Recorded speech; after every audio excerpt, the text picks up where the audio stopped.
in the final death pangs of a regime, they are at their most dangerous. And there is a kind of scorched earth policy where the mullahs are saying, if we go, then the people of Iran will be left with a barren wasteland and we're going to kill as many of you as possible. Do you think that's what's happening right now? That's actually happening right now. At the same time, as they're weakened, we do have an amazing opportunity here. So we're now in a situation where if the following diplomatic movements happen, you will see this regime go pretty quickly. Number one. Hello and welcome to the Fourcast. Iran is facing its most serious unrest in years, with protests sweeping the country despite a near total internet blackout and a deadly response from security forces. Washington is threatening new tariffs. Western governments are debating whether to escalate sanctions and blacklist the IRGC. And the German Chancellor says that he believed the embattled Iranian government is in its final days and weeks. I should also add that Washington is still threatening military action. The stakes, in other words, are rising far beyond Iran's borders. One of the most outspoken voices on what should happen next is the comedian and actor Omid Djalili. Born in London to Iranian parents, he's been sharply critical of the regime and vocal about what he believes the international community must do next. Omid, good to have you on the Fourcast. Great to be here, Matt. Thank you. Let's start, first of all, about you, if I may. Yeah. Your connection with Iran, you just said your parents were born there. Mm-hmm. You know, how Iranian do you feel, especially in these days? I feel very Iranian because we spoke Persian at home. The Iranian heritage was something that I was very proud of. I went there twice when I was a kid, once when I was 3, once when I was 6, and I always felt very proud. I was always talking about, there was another kid at school who was Iranian in my class, and we spoke Persian loudly and proudly. And then everything changed around 1979, and all the images on the BBC and everything was these fundamentalists and crazy people. So we kind of went quiet. I went shy. I suddenly became Chico from Milan. I rejected my heritage. And of course, there was a complication because I come from a persecuted minority. I'm a Baha'i. Yeah. And the Baha'is were also being slaughtered and executed. And it was something I was keeping quiet and was living with this very difficult thought that I felt Iranian, but also felt very rejected by other Iranians because of my the Baha'i faith that was my family's. And how's that changed over the years, and especially at moments like this? Yeah, hugely. Things have hugely changed. I think as the regime has gone on, people kept quiet. You know, we talked about this, that Baha'is were kind of killed and then they were thrown in a ditch, and to get the bodies back, you had to pay lots of money. And also the invoice included bullets. The bullets that were used to kill your loved ones, you had to pay for that. But the Iranian society kept quiet. They said, that's them, that's not us. And then as they started really persecuting people of all walks of life, all civilians in Iranian society, people thought this is wrong. And we have to, we never spoke up for the Baha'is, we never spoke up for the Baluchis or the Jews. So now Iranian society absolutely speaks up for the Baha'is. And we know there's an internet blackout at the moment. It's been going on for quite a few days. I mean, this is unprecedented, 5 days. So what kind of information are you getting from Iran? Yeah, from friends and relatives, and how are you getting it? Yeah, we're getting it a little bit through VPN, Starlink. A lot of these things, unfortunately, being cut now. But a friend of ours, unfortunately, lost their brother. And what was shocking was they said that to release the body, you pay the money, and you also have to sign a document that this person was one of the regime forces killed by one of the protesters. Really? So, that's extraordinary. Yeah, it's an extraordinary thing. You have to lie about, your own You have to lie about your own people. Otherwise, you don't get the body. So and pay money. And I don't think they did. They're now, the protesters saying, we are not leaving the streets until they go, and they keep killing the people. When you consider the historical precedent that when you've had these extraordinary outbursts of rage in the past, and this is bigger than previous ones, it seems, but we've had them in the past periodically, the regime has prevailed with brutality at the end. Yes. Right? And so the big question is, could this happen again? Could history repeat itself, however tragic that may be? It could, but we have to be very careful in the West. Are we just going to parrot regime narratives? I mean, the whole thing kicked off on the 29th of December. I went on the Guardian website and saw the first piece that the Guardian put out was an opinion piece by Abbas Araghchi, who's the Islamic regime foreign minister. And I said, what the hell are you doing, Guardian? What the hell? And then other people were saying, well, this is a reality. You know, there is a line they're pushing, and they're going to be quite quiet. So will history repeat itself in the sense that will there be another crackdown and we just move on? We have a real responsibility in the West to not keep parroting regime narratives and actually do something about it. And we can. Very simple actions. Well, we had a story on last night told by our reporter, Porrick O'Brien, of two families. In one case, their young daughter was killed. She was shot in the head, executed on the way home. And in another case, the kid was arrested, the young man was arrested, and he will face his execution on Wednesday. So that's unbelievable. No trial, kangaroo court, the usual stuff. And we've seen this before in Iran. I just wonder, from what you can glean, and we've asked this question to just about everyone, what's different this time, apart from the sweep, and the numbers of cities engulfed in this rage? What is different this time? What is very different is, Gen Z. The younger generations, my generation of people who saw the revolution of 79 happen, we just think, okay, not that we've checked out, like nothing's going to happen. Yeah. The younger people who were on TikTok and Instagram is open, you can see, and they see freedoms in the West. They don't understand why they don't have the freedoms. So, which is very, very upsetting that a lot of those Gen Z people, Nico Shah-Karami and all these young people were killed because they were the first people in the front line. And even now we see the regime is following teenagers home and shooting them in the head. So what's different now is also that there's never been a figure that the people can get behind. There has to be an opposition leader. One has emerged, and his name is Reza Pahlavi, who is the son of the former Shah. And of course, that rings alarm bells for a lot of people saying, oh, God, is this going to be... It's a legitimate concern that, we're just going to have something worse and all that. But Reza Pahlavi is someone who is incredibly educated. Everything he said seems to be very reasonable, and he's talking about coming back, not to reestablish the monarchy, but to help the country transition into a secular democracy. I want to talk about him a little bit later, but just dwelling on the young people especially. What's always struck me about Iran, and I've only been there once, and that was quite a long time ago. It was after 9/11, when we thought the Americans might attack Iran, somehow, and of course they had nothing to do with 9/11 whatsoever, which didn't stop them from attacking Iraq. Yeah. But what really struck me then, and what I've been told by my Iranian friends and colleagues all the time since then, is that this is a highly educated population. Yes. It prides itself on the number of PhDs, on the great universities. And although it is a theocratic regime, it is also very secular in terms of its education. Yes. It is not beyond the wit of man to imagine that young people who've been well educated want to share in some of the spoils and luxuries and entertainment and fun and information, and intelligent ecosystem that other young people elsewhere are participating in. And that's what's happening, except now the government yet again is trying to stop it. That's actually brilliant. I'm so shocked because it was so brilliantly said, Matt. Thank you. And I think that is the main thing is why Iranians are so offended by people saying, this is an American-led revolution, it's an Israeli-led revolution. Iranians have agency. They're intelligent. They know history and they know what they're doing. And it's an ancient civilization. It's an ancient civilization, the cradle of civilization that started in Persia. We're very proud of King Cyrus. There's some quotes of his on the UN building. So we're very proud of our heritage. I used to joke about the fact that, our civilization brought you language and mathematics. We brought you a federal system of government running hot and cold water, while the early Britons were running around painting themselves blue and buggering wild boar. And when I did that in Ipswich, someone shouted out, "What's wrong with that?" Which kind of said everything. It's Ipswich, right? It's Ipswich, yeah. So for me, this is something where we don't want to be patronized. We don't want to get involved in kind of the culture wars of Britain, when it was very clear, the Iranian people always supported Palestinian rights. In fact, there was a football match where the Iranian regime came out and they were flying a Palestinian flag, and it was quite shocking where the fans were singing, "Stick that Palestinian flag up your backside." And everyone was saying, why are they saying that?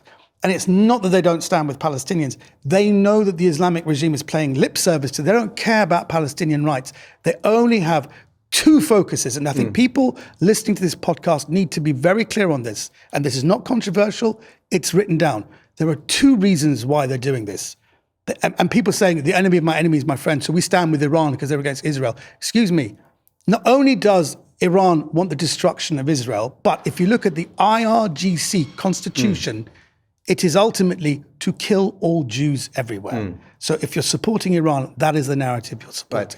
Although the degree to which, for instance, Reza Pahlavi, the son of the late Shah, supports Israel and is supported by Israel, is incredibly controversial. And I've got, Iranian friends have been texting me saying, how dare you put anyone who is associated with Reza Pahlavi, on your program, because this guy is an Israeli stooge. Now, there's absolutely no evidence to suggest that. No. But the fact that the Iranian community, is so divided amongst itself Yes. about who to support, who not to support. There were 20 Iranian opposition television channels out of Los Angeles, often called Tehrangeles because of the Iranian community, alone.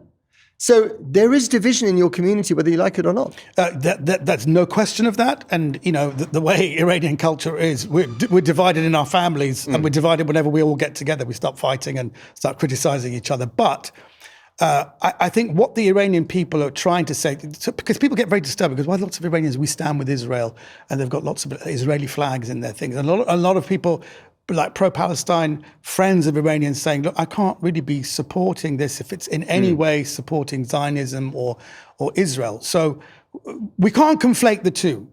People are getting killed in Iran. Palestinians are being killed in Gaza. What Reza Pahlavi was doing by meeting the Israeli people, I think he's trying to reflect Iranian society who say, Israel, we have no problem, as the people, we have no problem with Israelis. I think that's there's always a difference between the people and their governments. So what the people of Iran are saying, we have no problem with Israelis, and Israelis also have no problem with the normal Iranians. Right. So then you got Donald J. Trump. Yes. As ever. So we should talk about. Yes. We should talk about Donald, right? Donald Trump, the president of the United States, who's sending out some conflicting messages here. So on one side, he says, we're going to intervene. It's going to be tough. We're going to pay them.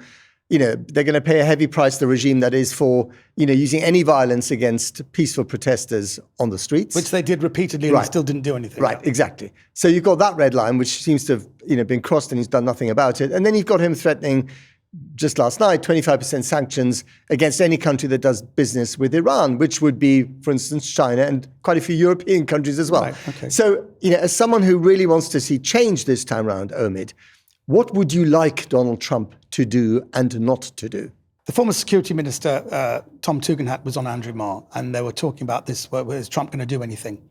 And Tom Tugendhat said he's already done something. He's got rid of Maduro. And so Trump, by cutting off Iran from Venezuela, because they're very deeply connected, and I think there was an idea that if the regime fell, a lot of the regime members would flee to Venezuela, where they set up supermarkets, they've set up all their car manufacturers and drone factories and missile factories.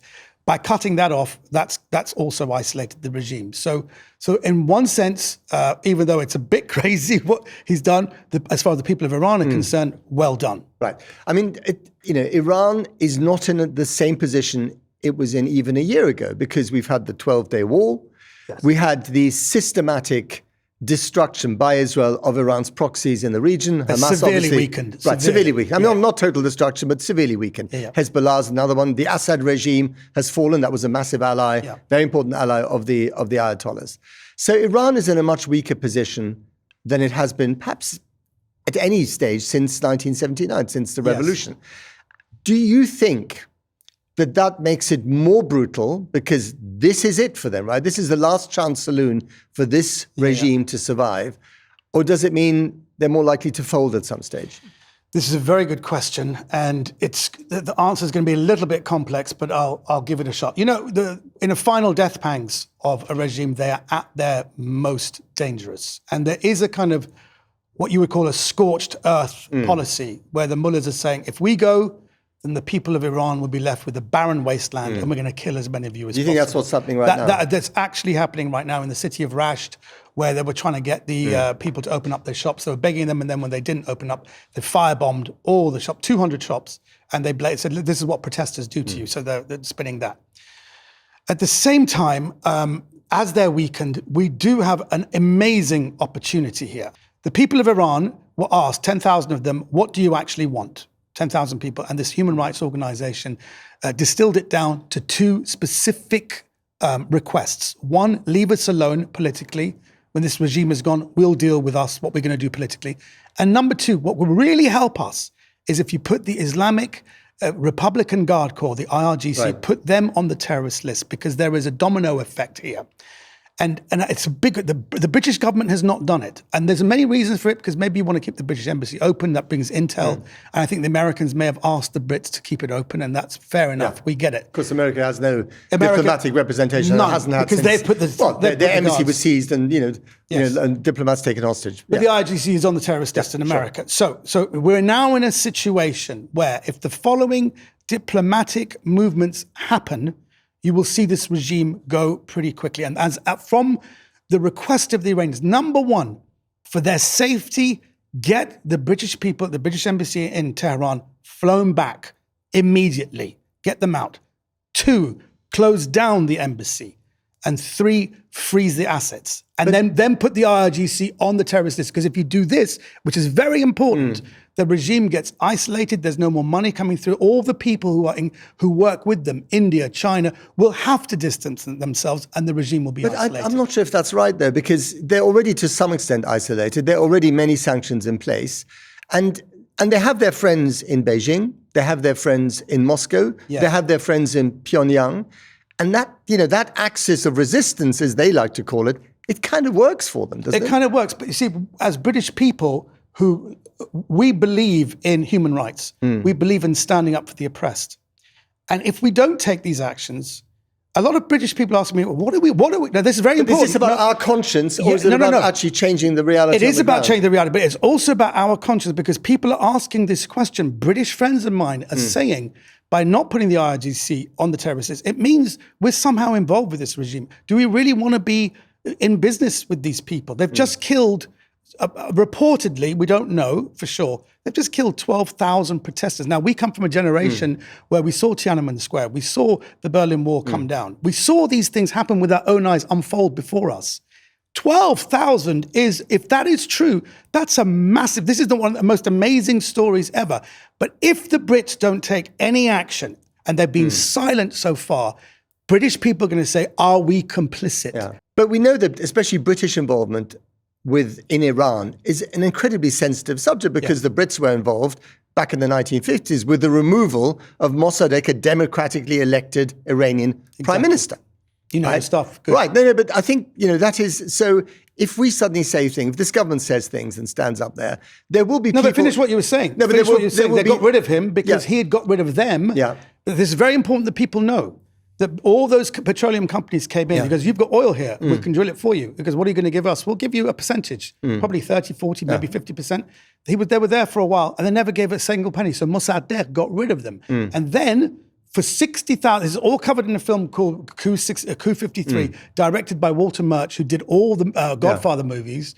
They never gave them a penny, so Mossadegh got rid of them. And then to fire back, they spent £60,000 and created a revolution to get rid of Mossadegh, and then they brought the monarchy back. Right. Okay. So what I'm trying to say is that any kind of foreign meddling in Iran, especially from the Brits and the Americans, is seen with deep suspicion by the people of Iran. Yes. Understandably.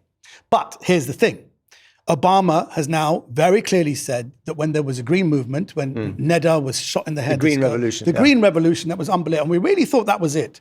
Obama had a chance to do something and he never did. Instead, he signed the JOCAP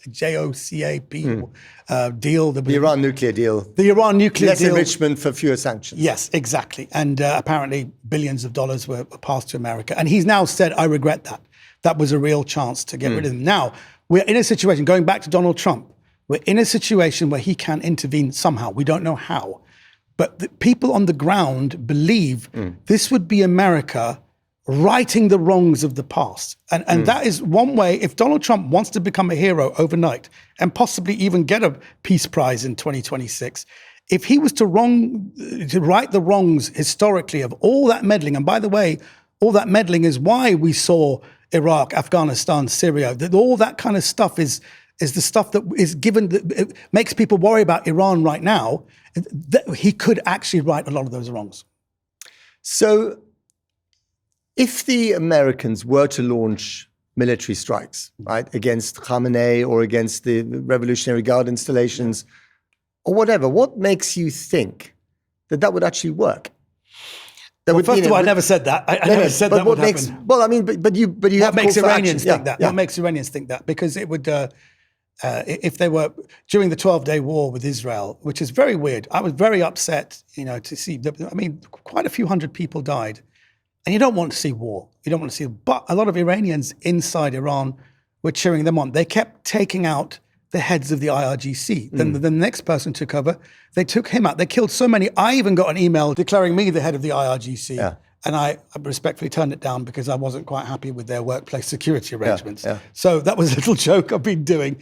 But people in Iran were kind of cheering that on because we know all the oppression comes from the IRGC.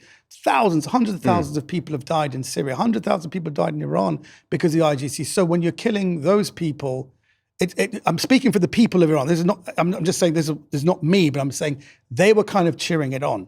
So I'm not saying I never would stand up for war, but if there is some kind of military action which would, I would say, neutralize the threat of the people who are actually killing the people on the ground right now, young people, young girls, teenagers, if that was to be stopped somehow, I would think the people of Iran they wouldn't say no.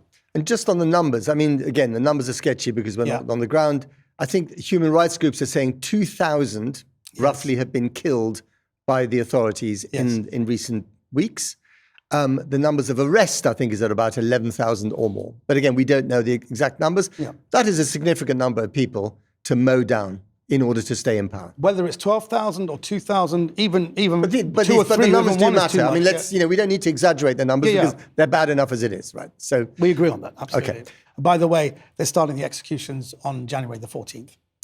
I mean, one of the problems, I guess, with any revolution, one of the challenges is that you do need a unifying figure. Yeah. Right? So the Iranian Revolution of 78, 79 had Ayatollah Khomeini, who was based in Paris at the time, as the unifying figure. They used the network of the mosques, and of course the Islamic faith in order to organize the revolution, which worked for them. What is the unifying figure genuinely now? And what is the unifying structure around which people can organize, some kind of, successful revolution against this regime? It's very clear that an opposition leader is emerging. It's Reza Pahlavi, who's the son of the Shah. And he's someone who's been directing things from outside the country. Now, is he directing them? Or is he just jumping on the bandwagon? No, he is absolutely directing people what to do. He's been speaking through tannoys in cities and saying, go on to Iran International, there's a live broadcast, scan your QR codes and join the people. And I was like saying, the revolution will be televised with QR codes. Yeah. So he's directing these. Does he want a resurrection of the monarchy? Does he want to sit on a new throne? He said he wants to come back and transition the country to a secular democracy. Do you believe him?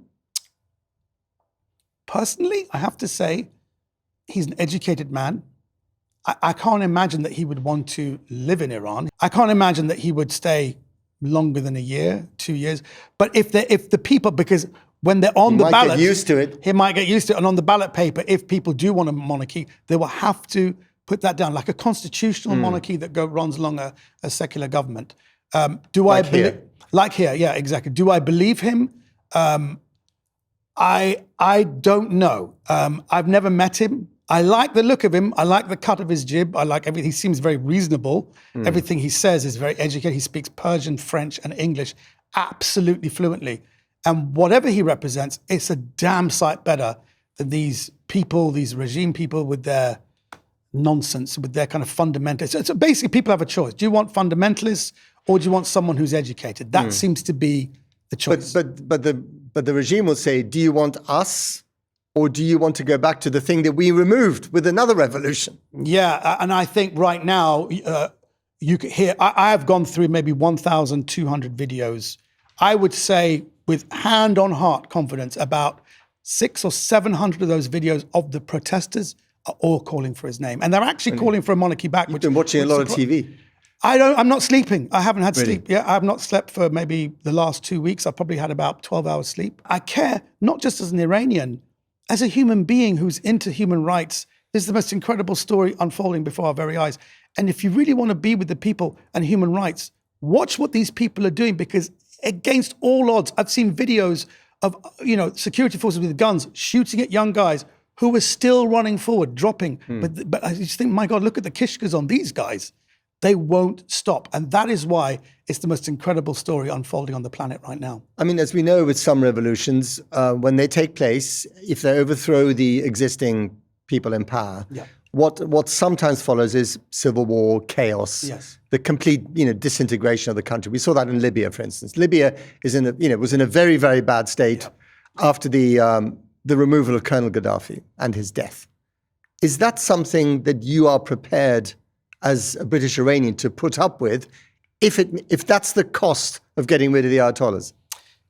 I will say this, that is a legitimate fear. And if anyone thinks that or expresses that, that's absolutely fine. What we won't tolerate is people saying this is all Israeli-led and American-led. We don't tolerate that. But that is a legitimate fear. But as we said before, Iranians have agency. And you said yourself, they're some of the most educated people. So I would like to think they're learning from history, but it's a real worry, which is why even if this regime is overthrown, I'll still be watching to see what's going on because I'm nervous, I'm worried. You don't know if the country will descend into chaos. You just don't know. If in 3 weeks' time or a month's time, the protests have died down, it may happen, I'm not saying it will happen, but it might happen. Are you still going to be watching every night? Are you still going to be, engaged with the same degree of interest that you are now? I will keep. Yes, if this drags, I'm in it for the long haul, basically. Whether even Tom Tugendhat, the Minister for Security in the previous government, even Tom Tugendhat, the Minister for Security of the previous government, he said, "Look, the regime are gone. Whether it's announced in the next few days, next week." We wait until Nowruz, which is March 21st, or maybe at the end of the year. It's going to happen. So I'm in it for the long haul, and it's just something I have to. I'm resigned to this. It's something I can't stop watching. And then if this regime goes, which we believe is an inevitability, I'll be keeping an eye and doing what I can to help raise awareness, and hopefully they will have some kind of democracy. It's hard to see how any regime that governs by coercion more than by consent. And of course, there are some people in Iran who still believe in the regime because their jobs depend on it, whatever. It's hard to see if you're just governing mainly by coercion that you can string this out. It's impossible. But it could be months, it could be weeks, it could even be years. And in that time, an awful lot of stuff can happen. I will say this, which I think is very, very important. Yes, there are a lot of people who are ruled by coercion, which is why I've been asked, as a member of the Baha'i faith, who've had a lot of persecution from the mullahs. You know about this, yeah. Yeah, from the mullahs and all this. But I will say this to the people of Iran, because they're talking about killing mullahs, they're talking about stringing them up from lampposts. I honestly believe a lot of those mullahs have to keep quiet and toe the party line.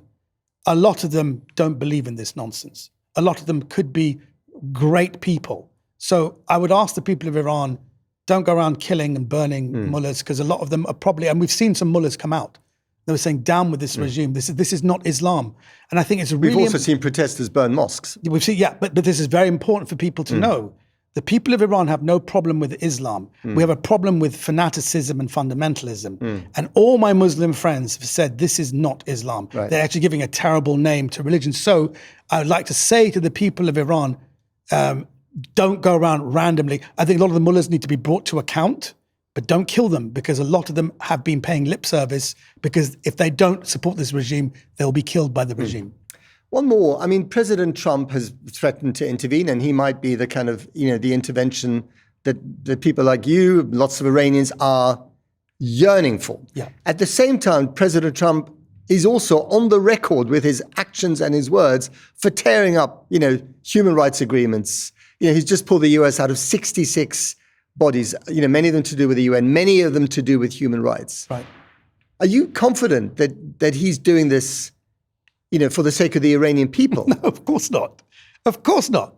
At the end of the day, who knows what's going on? What are the machinations going on? Maybe there's a deal going on right now. Like, okay, Pahlavi, you're going to come in. What's in it for us? Maybe that's going on. Nobody knows. You can't say hand on heart. Because last time I checked, Iran has a lot of the stuff that Trump really likes. Oil. Oil, yes, exactly. Like Venezuela, lots of oil. Yeah. No question. And he is a deal maker. And I think what Iran is a pragmatist, we're realist. We're hoping that if there is a deal going on, it'll end up being for the people of Iran, because at the moment, they seem to be expendable. The people of Iran, like, we can talk about Gaza and speak out for them, but No one really cares about the people of Iran. They're getting killed by their thousands. I think they do. I think people. I like to think people do, but with regards to your question, does Trump actually believe in the human rights of the Iranian people? I would say I don't know. I can't. He says he does. He says he does. But we kind of understand if a deal is in place somehow, machinations behind the scenes, that happens, hopefully it'll be for the people of Iran and not against them. Omid Djalili, we'll leave it there. Thank you very much indeed for coming on the Forecast. Thank you very much. That's it for the Forecast. I hope you enjoyed it. See you next time.